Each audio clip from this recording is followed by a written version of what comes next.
Hey everyone, thanks for Learn to Play Games. My name is Lance, and today I'm looking at a brand new game coming to Kickstarter called The Scare Factory. This is a new one by SupaR Games. It is a 1 to 4 player game that takes roughly 1 to 2 hours to play, and is a fully cooperative game where all the players are working together to defeat the boss before he's able to make it into their vault.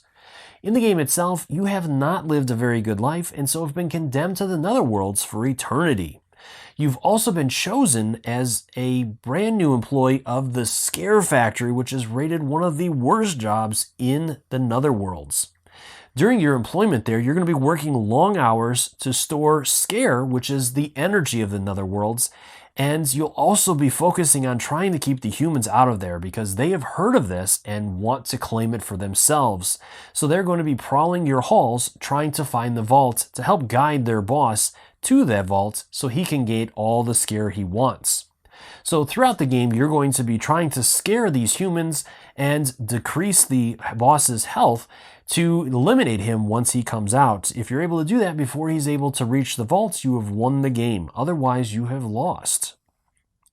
So in this video, I'm going to show you the main features of the game and show you a sample turn. And if you're interested in checking out a playthrough video, I'll have a link on the top corner where I will play through the entire game, showing you the first, middle, and end couple of rounds to show you how the game plays and progresses. As always, if you find these videos helpful, if you like what I do, please consider hitting that like button, subscribe to my channel. It's one of the easiest ways you can support channels like mine so I can continue to grow and produce this content. If you want to stay updated on all my videos, also consider hitting that bell so you get notifications anytime I release new content. So let's head to the table and we'll see what this one's all about. First, let's go ahead and start by looking at the different characters that players can play as. Each one of these characters will have their own character board that's going to outline all these special rules for that character. Each character will be able to place out a number of different tokens, including scare tokens and ward tokens. They'll have a limited number of cards that they can play up to, and then each character is also going to have a special ability. For example, the Doctor, she can draw a card for any player or choose a player to draw a card. Each character is also going to have spots for their hit points, and they'll have special cards that'll have special abilities on them, including cards that can be used one time, such as Mad Science, and you'll resolve the effects of that. Repeatable cards that you'll be able to use once per turn, such as a Cure, and passive cards that their ability is always going to be in play. There's also going to be a number of other cards that are going to be consumable that will let you get scare tokens and ward tokens and all kinds of different things. These are also going to double as health points. So at the beginning of the game, you're going to be placing out 3 of these cards underneath your character's abilities. And then throughout the game, you'll be able to get more of those, hopefully. And as enemies do damage to you, you'll get to choose which cards to remove from the top of the stacks. You can only use the cards that are on the very top of each of the individual stacks during your turn. Each character is also going to have a little bit of a personal history and a backstory that's listed on the back of the card. Each character will also have their own special tile that they'll be able to use as their summon tile. And those will have special artwork for them. And then there's 4 different characters included in the base game, including the Doctor, the Janitor, the Cook, and the Builder. And each one of the characters has different abilities and different stats and a different special ability. Moving over to the enemies, there are 2 different types of enemy groups. The first are the minions, and these are broken down into 2 subgroups, the mystical minions and material minions. With the mystical minions, they have 3 different types. We have witches, necromancers, and fortune tellers. With the material minions, again, you have 3 different types, ghost hunters, outlaws, and detectives. Each one of these will have their own die and is going to determine what they do during their turn. There also will be a number of spawn cards for them, and you notice that I'm missing 2 of them. They were not included in the demo, but those will be in the base game. The other type of enemy you're going to be facing is the boss, and during setup you're going to choose one of the available bosses to go up against. From there you'll place him on his boss arrival track, and the higher up that track you go, the easier the game will be. On the lower on that track, the harder the game will be. During setup, you're also going to place out a number of boss cards based on the setup cards that you've drawn, and you'll place them out, and that'll be the boss's hit points for this scenario. When the boss arrives during the middle of the game, the entire game is going to shift pace as you're going to reveal the top card of each one of these stacks, and each one of these cards is going to have some sort of special ability or effect that's going to make the game a lot harder for the players, such as new hires. When this boss card is revealed, spawn 1 material minion. Downsizing: when this boss card is revealed, all players must move 2 rooms towards the boss, even if it's through a locked door. Promotion, and so on and so forth, with a number of different effects, and each boss is going to work a little bit differently. Each boss also has a little bit of a backstory and their own personal history.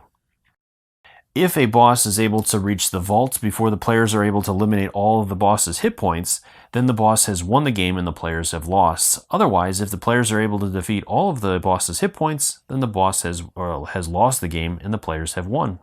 Moving over to the board itself, this is going to be customized during setup, and based on the cards you draw, it's going to tell you how many room tiles you're going to draw, and then you're going to set them up based on a collective group effort by the players. Each of these rooms will have a number of different exits on it, color coordinated to the 4 different colors in the game. Some rooms will have 4 doorways, others will have 1 or 2 doorways, and as the players, you're going to be able to rotate these rooms and line them up however you want to, so that they connect in different ways, including making secret passages where you have a door on one side and no door on the other, where players can move through these, and minions will be able to only on certain circumstances. Blocked sections where you'll have 2 walls next to each other where neither the players nor the enemies can move through them, or simply by connecting doorways. There's also going to be spawn token or tiles for the different players, the vault tile, and enemies will also have their own special tiles they'll spawn from. And the last thing I want to show you is a sample round in action. So each round is broken down into 2 phases, the haunt phase and the end of round phase. During the haunt phase, if the boss is out on the board, you'll resolve his turn first by rolling his boss die a number of times based on his movement and resolving each one individually. Once the boss is done, then any enemies that are out there, any minions, you'll roll a die for each minion type that's out there. And right now I have all 4 of the minions that I have, so I'll roll all 4 of the minion dice. Each one of these dice is for a particular type of minion, and you can resolve these in any order that you choose. So I'm going to go ahead and start with the fortune tellers. So they are going to move into a red doorway. So right now the red doorway leads to a locked room where there's no tile there, so they cannot move, and so they're going to stay in that room. Next, I'll go ahead and do the detective. He's going to move through the yellow doorway, and there is one there, so he'll move into that room. If an enemy moves into a room with a scare token, then they become scared, and you're going to have to roll the scare die to determine what they do. So let's go ahead and roll and see what happens. And so he would move through the green door. Now you're also going to remove 1 scare token and place it to the side each time an enemy gets scared. So since he rolled a green and there's no green doorway, he simply stays in that room. And you can actually chain a scare as well. If you can scare an enemy 3 times, then they leave the board and are returned to the supply. So that'll take care of the detective. Next, we have the necromancers. So they're going to perform an investigate. When that comes up, they're going to move by the shortest path to the closest character, which is going to be through this secret passageway, which means that there's only 1 doorway and no doorway on that side, which they can do. Once they move in there, they're going to destroy one of the tokens in that room of the player's choice. So it could be one of these scare tokens or this ward token in here. So I'm going to go ahead and destroy the ward token for that room. Then if there's any tokens remaining, then they would become scared from those. So I'll choose another one and place it off to the side, and then again roll that scare die to see what happens. It's a white, so that means that they got too scared and they ran away. So they were removed from the board completely and added back to the supply. Next, I have the outlaws, and they're going to move blue. So they go through the blue door, but again, it's locked as there's no tile there. So then they are going to stay in that room as well. Now that all the enemies are done, then it'll move into the character turns. And for the players, you will collectively choose the order in which you go in any way you want to. So for example, I'm going to go ahead and have my doctor go first. And during her turn, she can resolve each one of the actions that she has listed on here. So first off, she can place 1 of any token that she currently has. She can do this in any way she wants to. In the current room that she's in, she also has 5 movement points, so that means she can move around and do some of these different things. So let's go ahead and say, for example, that she is going to place I'm going to go ahead and use a card first. She can use up to 3 cards, so she has Injection. Choose an adjacent tile that has no enemies on it and place a scare token on that tile. She can do this once per turn. Then I will go ahead and do a move action. So I'm going to go ahead and move over here. And I can keep moving around, and I can also use my special ability. It lets me draw a card, or I can choose another player to have them draw a card. As my builder there, he's kind of close to some of the enemies. I'm going to have him draw a card. So he can draw, and then he'll place it in one of his open slots, covering up one of his other cards, and you can only use the cards that are on top of your 3 piles. Now she can keep going, moving around and doing other things. Once she's done moving, then her turn is over. Now she can also choose to go through a locked door, which means that she could go back here and then go through this door, revealing a new room and placing it out in a direction. Now once you choose to do that, your turn ends immediately, and you have to choose whether to end in your space, or you can choose to end in that new space. Once her turn's done, it moves to the next player, again choosing in any order you want to. So with my builder player, he has his turn, so he can place a ward token if he wants to. So let's go ahead and do that and block that enemy from going into this room. And then I will go ahead and move 1, 2, and I'll place another token there. Then I'm going to go ahead and move again, 1, 2, and he has a special ability where he can place a tile that's adjacent to the tile he's currently on. This will not end his turn, as this is a special ability, and then he could also choose to do that move through a locked door as well, so the builder can actually place 2 tiles during his turn. And then he can also use 1 card, so he has some options. He could either gain some more tokens if he was running low on scare tokens, or he could also choose to activate other abilities, such as the Renovate, which will allow him to rotate 1 adjacent tile to him. Once our players are done with their turn, then we'll move into the end of round step. During this step, you'll reveal a number of spawned cards based on the number of players that are playing. So first off, let's resolve that. So we have 2 fortune tellers that are going to be spawned in their spawn location. With these spawn locations, their max capacity is 5. So if there was more than 5 enemies in there, they would trigger an investigate that we'd handle. And then another card, there we have a detective. So he's going to be placed in their spawn location. Once that's done, then you also have any scare tokens that are placed up by the boss are going to be resolved. Each scare token will remove 1 health from the boss underneath that scare icon.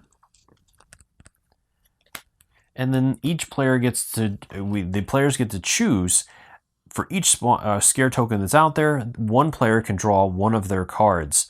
So for example, with this one, I'll go ahead and have my doctor draw 2 cards. So she'll add that and that. And then these will be discarded back to the supply.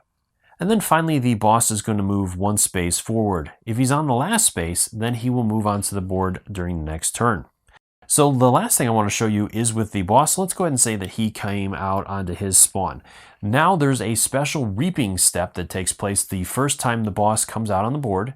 And with this, you're going to reveal the top card of each one of his categories and resolve its effects, going from left to right. Once you've completed that, then again you'll move back into the haunt phase, resolving the player's turns. This is going to continue until either the boss reaches the vault, in which case the players will lose, or the players are able to eliminate all of the boss's health cards, in which case the players have won. Well, I hope you found this video helpful. As always, if you have any questions or comments, leave those in the comment section below and I'll do my best to answer them, or swing by the Kickstarter's main page and drop any questions you have there as well. I'm sure the creators are more than happy to answer any questions you have and would love to hear from you. As always, thank you so much for taking the time to watch my videos and leave me feedback on them. I do appreciate it, and I take into account everything you say to make the best possible videos. And until next time, I'll see you later.